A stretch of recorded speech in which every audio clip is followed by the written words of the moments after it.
சுரங்கப்பாதைகள் மற்றும் தரைப்பாலங்களின் கீழ்ப்பகுதியில் தண்ணீர் தேங்கியிருந்தால் பேருந்துகளை மாற்று வழியில் இயக்க வேண்டும் என அறிவுறுத்தப்பட்டிருக்கிறது. அண்மை செய்தியாக பார்த்து வருகிறோம்.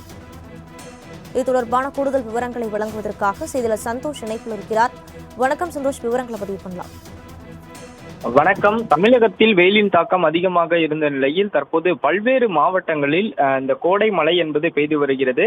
அந்த வகையில் திருநெல்வேலி வள்ளியூரில் இருக்கக்கூடிய பகுதியில் ரயில்வே தரைப்பாலத்தின் கீழ் மழை வெள்ள நீரால் அரசு பேருந்து சிக்கிக் கொண்டதை தொடர்ந்து தற்போது ஓட்டுநர்களுக்கு தமிழ்நாடு அரசு விரைவு போக்குவரத்து கழகம் சார்பில் அறிவுறுத்தல் என்பதும் கொடுக்கப்பட்டிருக்கிறது.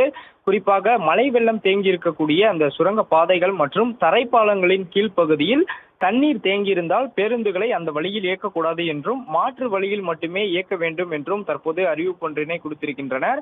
அது மட்டுமல்லாமல் சென்னையிலிருந்து தென் மாவட்டங்களுக்கு செல்லக்கூடிய அந்த தொலைதூர பேருந்துகளை காற்றாற்று ஓர சாலைகளில் இயக்கும் போது மிகவும் கவனத்துடன் இயக்க வேண்டும் என்றும், அதே போல பனிமலைகளில் மழைநீர் தேங்காத வகையில் வடிகால்கள் சரிவர இருக்கின்றன என சரிபார்க்க வேண்டும் என்றும் அறிவுறுத்தல் கொடுக்கப்பட்டிருக்கிறது.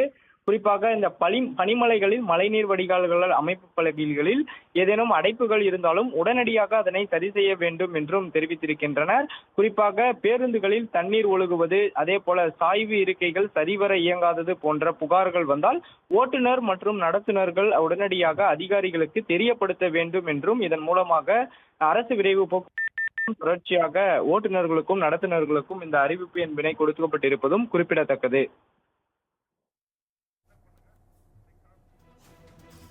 விரிவான விவரங்களுக்கு நன்றி சந்தோஷ்.